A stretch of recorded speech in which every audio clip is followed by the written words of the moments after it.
Ale kumanga motema moto yaya.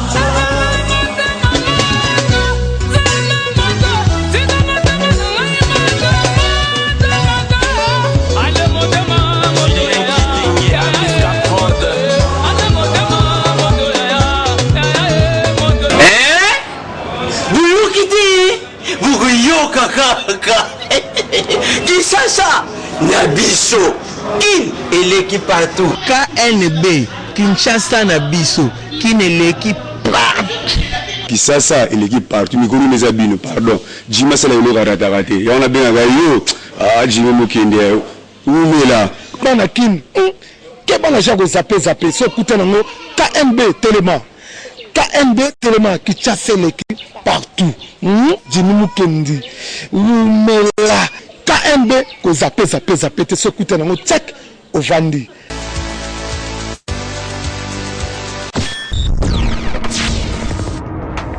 Mbote na bino bandeko baladia magazine KNB Kinshasa na biso nazana esengo ko présenter bino rétrospective ya mokolo ya lelo. Lundi 17, c'est la une réflexion sur libération. Il y a 21 lycéennes au Bazalak na maboko ya Boko Haram. Grâce à l'appui à Croissant Rouge na République Suisse, 21 lycéennes ya Chibok Bazalaki libérées na maboko ya Boko Haram après plusieurs mois de détention. Bauti kozongisa bango na maboko ya famille na bango.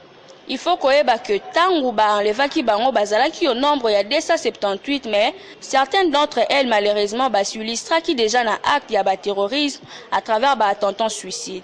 Mais une question se pose sur la réinsertion ya bana wana oyo ba passer temps ebele na maboko ya Boko Haram. Na lavage d'esprit oyo ba subir mikolo nyonso bazalaki na captivité et koki kozala risque te pour la société nigérienne ba famille ya ba 21 lycéennes wana na esengo ya ko retrouver bana na bango mais na état nini. Après tout ce temps ya détention car l'une des armes fatales ya ba islamistes ezalaka bongo la radicalisation de croyants afin d'exterminer tous les fidèles selon bango. Libération ya 21 lycéennes et pesi esengo mais tout est que ba oyo batikali bazala pe libéré avec mesures d'encadrement appropriées pour ces filles pour nous faciliter réinsertion dans bango na société. Kinshasa et l'équipe partout. ASV Club et Betaki dimanche face à FC Renaissance Fibozali élément de l'accès Kibino toujours le même lundi wana.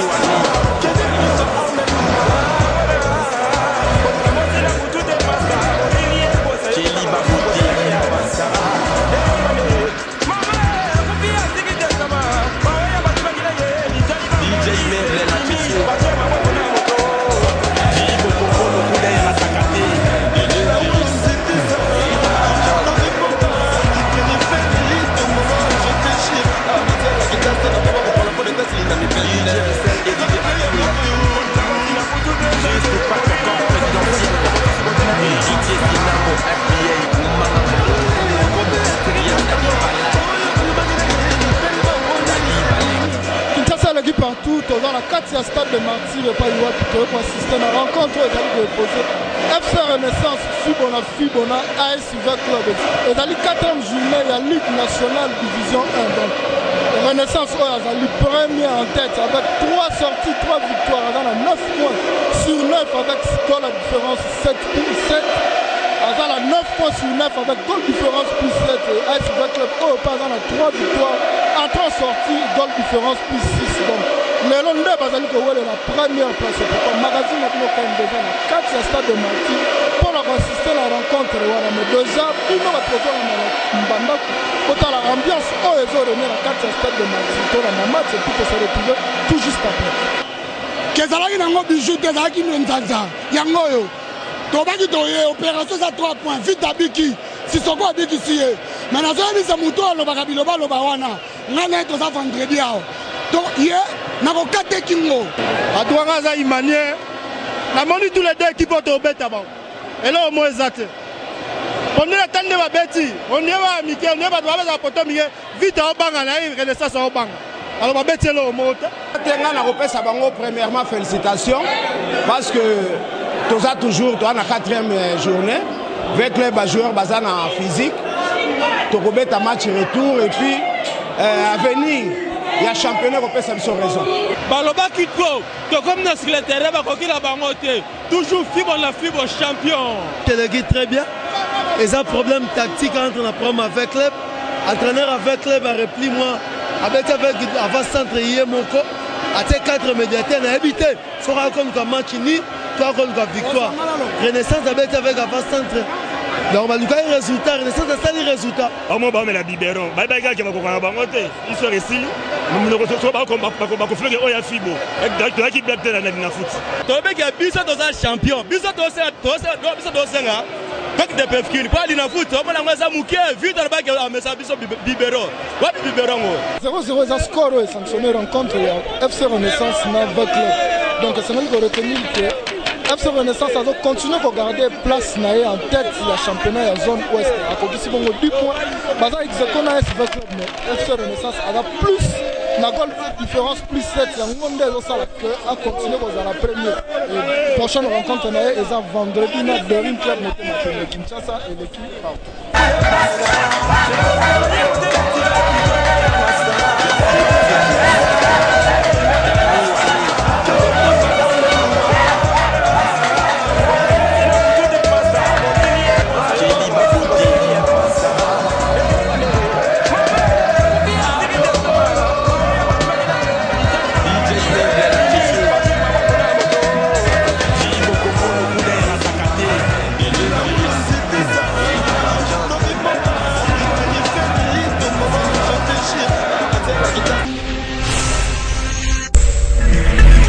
mokolo ya mardi bakinois bapesaki bavi na bango mpona koyeba soki en cas ya manifestation moko na mboka soki eza important ya kotumba babus oyo leta atia na disposition ya population.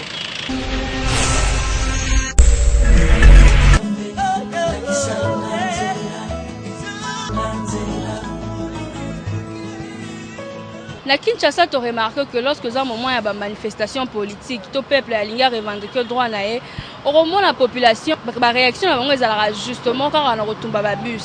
Il y a un magazine qui a vu des jeunes, des papas, des mamans, mais un peu comme ça, ceux qui retournent à bus, c'est la solution. Bon, quand on a le micro, il y a KNB. La solution est parce que ça va bloquer la biso, à son pour le peuple congolais. Tant que tout le monde est prisé dans la biso, moko, dans ma camougnos. C'est ça, il y a des amabés. Tout le monde ici, les amabés, c'est une normalité. Ce qui va revendiquer, pour le bien, va revendiquer le droit na bango. Le droit wana, eza bisite, le transport wana, ezali biloko moko eza pour la communauté. Sont des eza bien pour le peuple congolais, pour le transport. Ezate, aucun retumbango, so retumbiango ozwini. Normalement, ngai lokwa congolais. Nayebi ke bis na babiloko msusu eza lokwa bien commun ya biso. Eza ba héritage ya biso ba congolais. Kotumbango normalement eza mabe. D'abord, ngai na omona keno so totumbi yango eza ko bebisa ba héritage na biso. Kotumba bis eza vraiment solution mate mais toujours vivre na mokili soki oroza ne loro no moko boye eza eloko na yo mais okoki mpe kobebisa yango mpona eloko no mpona kanda moko boye soki ezali okoki mpe kobebisa eloko na yo mpona kanda oyo ezali kwa mais kotumbaka bisi bima eza solution te bien commun lelo ata moto toza na besoin ke akei babiso ndenge kotikala mpona biso mais eza inutile ya kotumba bisi soki omoni niveau bato bakomi kotumba bisi c'est que eza bainfiltre bien commun faut respecter yango. Toyoki ndenge bakongolais baemettre ba point de vue na bango balobi que eza malamu te parce que soki manifestation ezali kotumba bus eza nango solution te parce que ba bus wana isungaka population na ba déplacement nango po bakonzi wana bamataka na bango na ba bus wana te. Kinshasa et l'équipe partout. Mercredi 19 tosololaki lisusu na bakinois bapesa biso ba point de vue na bango soki yo mwasi mobali moko bandai ko draguer yo pe yo boyi akei na kolinga camarade na yo ya ndimi est-ce que ça a raison pour na yo soki ba pesi yo invitation libala na bango boya. Elle a trahi notre amitié à cause d'argent. Pour des intérêts éphémères, elle m'a trahi. Elle Kinshasa l'équipe partout le magazine na bino toye ko solana ba siba me kampo ko epsa biso soki lelo mobali moko alingaka yo me yo boya e me mobali wana ke kolinga camarade na yo et puis camarade na yo andimi mobali wana ba komi tina niveau ba balana soki yango eza raison ko sala ke okangela muninga na wana kanda et puis oboya même ko kene na fête ya mariage na ba libala ezalaki occasion ye balingi ya boyi na ye muninga ndimi na ye komi tina niveau mariage yeso asalela ngo motema mabe akoma osolution soki ezaki likuni aza ndoki ya vi na ye moko awatuna bato te ye mo aza ndoki ya vi na ye parce que ezaki liboso eyaki liboso porte ya lopango na ye tellement négligeaki yango peut-être amonaki yango utile te lelo akoma omona yango utile parce que ekomi réalité wana eza mabe parce que herbe alingaki ye aboyaki yaka nti neti ke baosalisa baje alors ke bazolingi na bolingwa solo asali erreur aboyi après moningani ya ndimi okangaka ndako ani akangaka te mpo yasi aboyaki déjà yo si oboyi déjà okende osilika poani obi oboyaki ya lokuta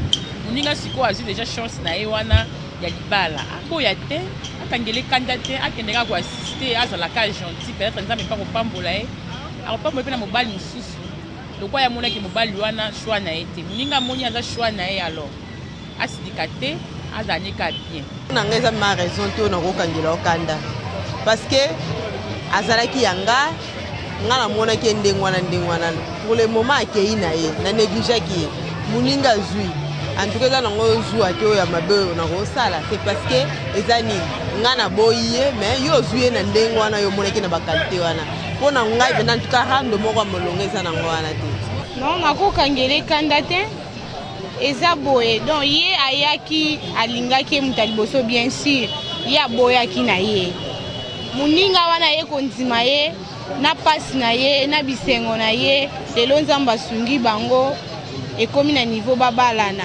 soki na ye napesa to moninga nange invitation problème eza te wana nakokangela ekanda te mpo babima mpe na mobala yango te ezaki nzambe nde asungi bango lelo asaleli bango ya minene ti ekomi na niveau babalana eza problème oyo okangela moninga kanda te boki basi ne ba répondre na micro ya KNB babu que c'est important te na yo mwasi okangela moninga na yo kanda parce que yo monde mutu oboyaki kolinga mobali wana et puis mobali wana lingi moninga na yo moninga ndimi donc c'est vraiment important que yo okangela moninga kanda et puis oboya ko kene fête ya mariage na bango na bino pe bosela ngo bomeka un peu ko changer Kinshasa et l'équipe partout.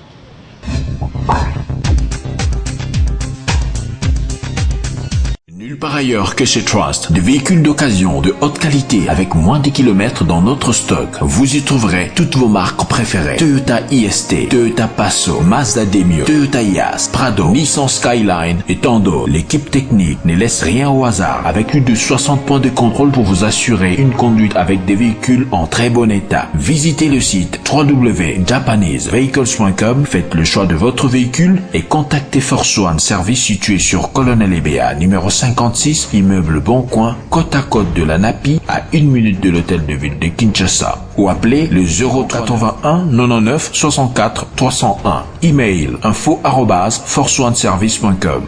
Nous vous accompagnons dans toutes les étapes. Plaque d'immatriculation, assurance annuelle, transport Matadi Kinshasa et un service après-vente assuré. Un seul site, www.japanesevehicles.com.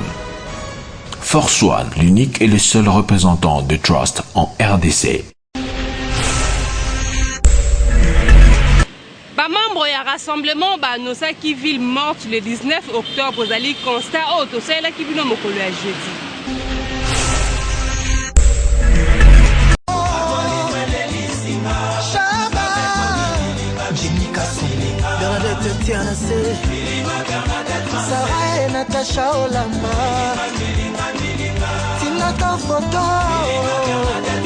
Comme annoncé par le rassemblement journée à mercredi 19 octobre, Bakinois Mingi ba préféra ki ko fanda na bango na ndako po rassemblement à Lobaki Keza ville morte. En partant du marché Bayakana commune ya Ngiringiri, en passant sur le croisement des avenues Force Publique na Sosati na rond-point Kimponza, to constata que circulation ezalaki vraiment makasité pe ba magasin Mingi ezalaki fermé. Arrivé sur la place Victoire, même constat au salaki, école, boutique, magasin, banques et autres petits commerces ezalaki ya kokanga certaines avenues kutu ekomaki transformées en terrain de football. Mais il faudra signifier que ba transport en commun ya l'État, à l'occurrence Transco et Salaki, mais quelques transports privés pe ezalaki ko circuler na bande kona biso ba wewa ndambu pe basalaki. Na rond-point Willery, na boulevard mouvement ezalaki makasité, pas assez de transport pe ba magasins fermés.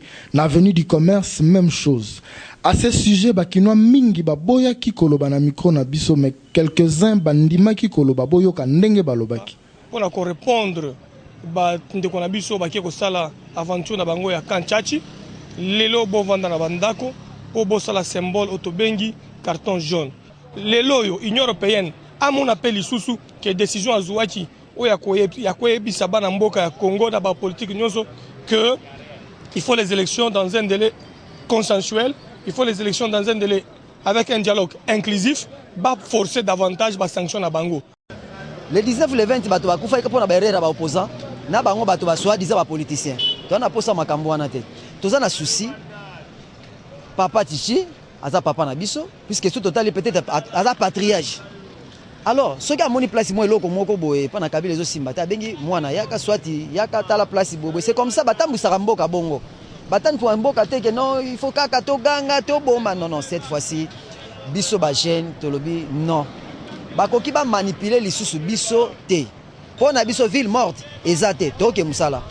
Une certaine opinion ezoloba que mot d'ordre ya rassemblement ezalaki respecté, mais misusu pe balobi que ba journée ya boye l'État congolais a perdaka ba millions et belé. Kinshasa et l'équipe partout. Toujours le même jeudi, docteur Dedonengo expliqua que le glaucome peut appeler qui méthode de prévention. Le glaucome est une tueuse silencieuse. C'est comme ça qu'on l'appelle. Parce qu'on ne ressent rien. Le malade ne se plaint de rien. Absolument rien. Donc il n'y a pas vraiment de signes comme tel. Elle est une maladie silencieuse. Elle évolue comme ça et elle surprend. Le traitement du glaucome, c'est d'abord, il repose sur un trépied, un traitement médical. Ensuite, il y a le traitement chirurgical et le laser également. Donc, c'est le médecin qui est devant le malade qui choisit le type de traitement qu'il peut administrer suivant l'état du malade. Parce que le glaucome, si on le diagnostique beaucoup plus tôt, ça ne sert à rien que le médecin aille directement dans la chirurgie. Il va voir avec son malade comment, suivant les moyens dont dispose le malade. Mais sinon, c'est un traitement d'abord médical, mais c'est un traitement médical à vie. C'est ça qui est le plus important à relever. C'est un traitement médical à vie. Et très souvent, nous avons de sérieux problèmes avec les patients. Vous avez diagnostiqué qu'il a cette maladie. Lui, il dit qu'il voit bien. Et vous lui demandez de mettre les gouttes tous les jours. Mais souvent, dans le suivi, il y a des réels problèmes. Lorsqu'on a atteint 40 ans, il faut que toute personne, ne fût-ce qu'une fois par an, puisse se faire examiner, puisse se faire prendre de l'attention, ne fût-ce qu'une fois par an, à partir de 40 ans. Parce que quand cette tension est élevée, vous ne ressentez rien, il n'y a rien. Mais entre-temps, c'est le nerf qui est en train d'être détruit. Et je donne un exemple. Lorsque vous regardez un arbre, l'arbre a des feuilles. Lorsqu'une feuille tombe, c'est rien, vous n'allez pas remarquer qu'une feuille tombe, mais une feuille tombe, une deuxième feuille va tomber aussi.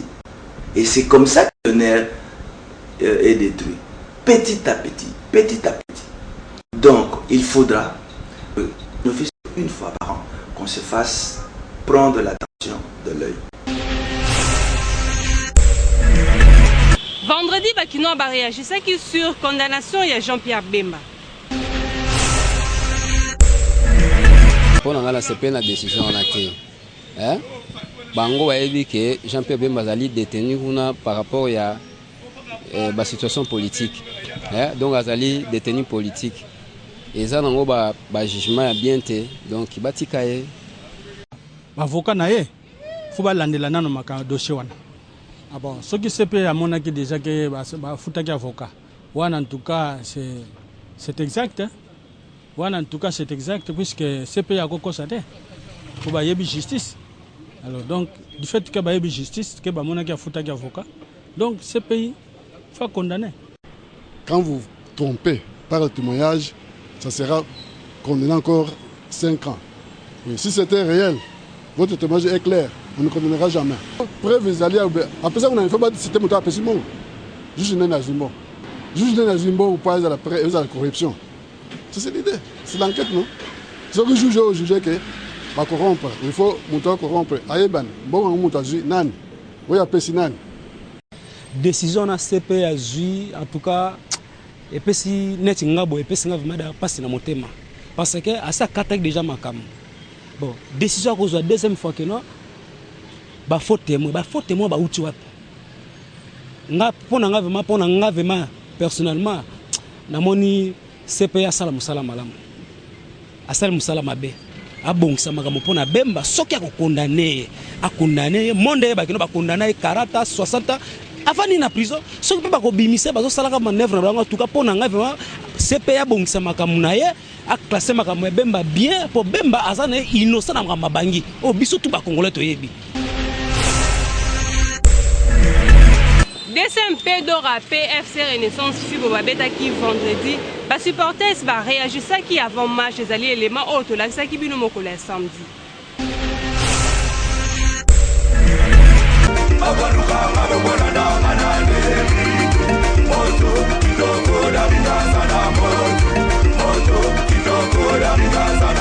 Papa kuta koki mwana te ebongo yo ozo ba yo mama soit disant mama ozo na kati to salo mabi wa lelo dola savon que bata bana pratique la bana to finira ba mabele ba mela ba tonda ba santé pour réaliser lelo nazo gagner au DSMP o eza DSMP quel que soit ndenge nazo gagner ozo imana ka net rogelo to banga na biso to beta match que les meilleurs gagnent mais aye barake match lelo obima vivante après on te minute netoye baskoyo c'est que revendre la poto sur la masolo elioloso ndeka maele fibo ba ko santi apu mwajele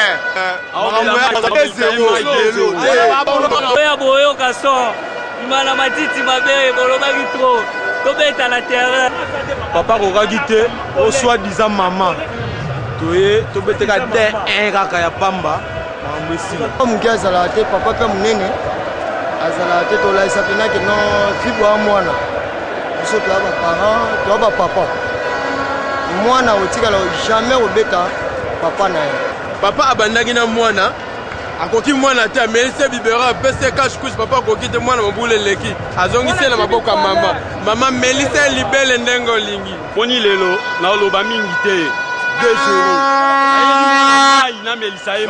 Donc tu y es on papa maman, toi on a posé papa maman té. Tu y es les bons de Gabale pour équipe la mission sur le coup surtout donc garder première position sur la championnat. Les soucis la mission ngwana. Maman a beaucoup la ramona comme papa me ko pese libéro boy. Aye pas maman a ko melo mabele. Tu pas na Renaissance FC Fibo na Fibo. To lobi tout ko to na tout fait tout flamme. Na yene ko zo 3 points. Babi mama soka bani buzoba mwana karake bani ko bete ba na to vie ba Barça ba Real ba club ba minene na to vie DSMPD na to vie Vitate que là nka na informer bino que papa ayebi ndenge ba memi saka mwana mabele te papa ala saka mwana université on est pas plutôt a bomela mabele ezabal na banyo sezaka ko gagner soit Popola, soit Ngenenil. Mais que le maire gagne. Mais on a Renaissance à Koki quoi remporter victoire. Parce que on a libéré la maman. Les gens ont sakana nango penza. Na fiba fibango penza la sakana nango. Nazana danzete parce que azamwa na wuti na libumuna na do melise mabele mi balé. Mama zakana mabele mi balé. Naza mutema mama, mutema munene na do melise libela liboso. La première mi-temps, libela mi balé na deuxième mi-temps, na CBC na tiki abanda. Toboy mugulu, toboy matata. toye na Mosombayo a délivré Mukunda. Oti mokolo atika vite manoki te. Nasi bango un jour tokuta na stade de Martyrs. Alobi toujours tobeta bale bituma te. Soka bimi tumako kanga yo. Bale na terrain na biso soko mta ocha bako. Président FK.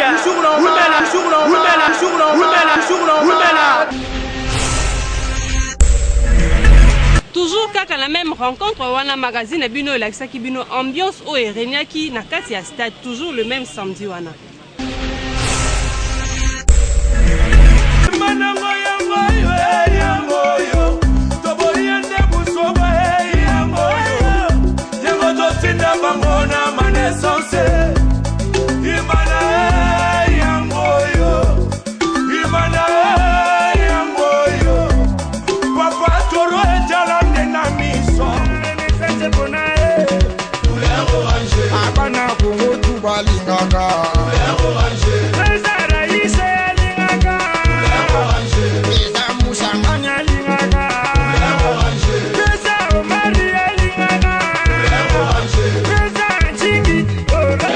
Dans le stade de Marseille, le pays va pour assister à la rencontre. Ils allaient opposer Dari Club Motema Pembe na FC Renaissance.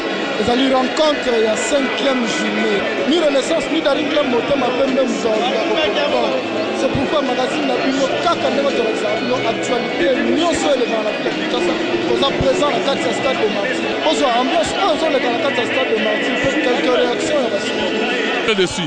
Mais le coup de la Renaissance a outé par Nabiso, on a bien décidé. Mais personnellement, nada mitigé, 50-50. Même Dering vraiment ça m'a bien, mais façon bas supporter comportement la banque ça la bien ça match là on te saigne que moi qui m'est zala match on te bande total on bien dans stade. Il pesa bien, il m'a acheté bisobi, to beti maboko to fa to match.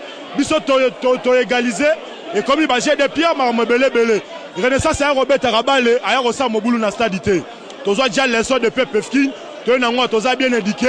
Eza topola ki mbashi oyo tonga tobora ni libanga ni tonga tobima na malembe po eza famille. Comment biso tobeta bale ba supporter na ba ta mona terre ba yo ba ba chance bani eza la rate balongo tobeta oti na niveau. Et na vite ba sala bongo na imala pe ba sala bongo. Ta des autres musée ba ta Renaissance. Ta bango na terrain. Pourtant imala mo na terrain. Mais bango na terrain. Et nga mené biso na score to kitaki na 7e.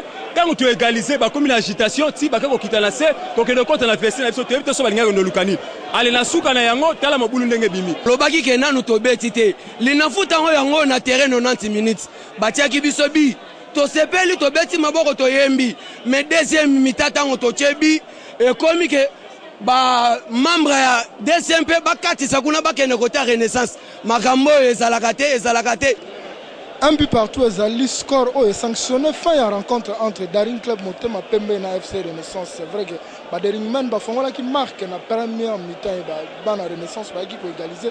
La deuxième mi-temps, c'est vrai, tu observes qu'il y a des ordres, mais la police qui rencontre et continue à Kimoto. Au sein de la Kambia Sport, la police.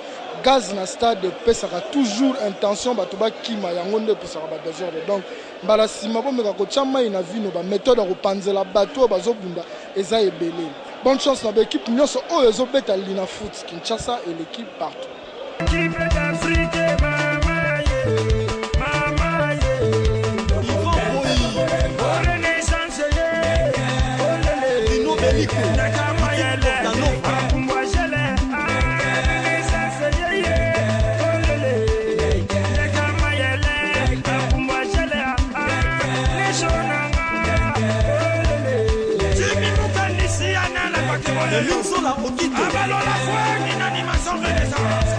le président Milo, c'est que des à Barcelone, Gabi de Sombele, le père Marty, le café emblématique. Evoloko Serebamo, Evoloko Serebamo, Evoloko Serebamo, Evoloko. Bizona imana tozali kaka fidele. Bizona deringe tozali kaka fidele. Deringe, Ebe Manyoka, Deringe, Ebe Manyoka.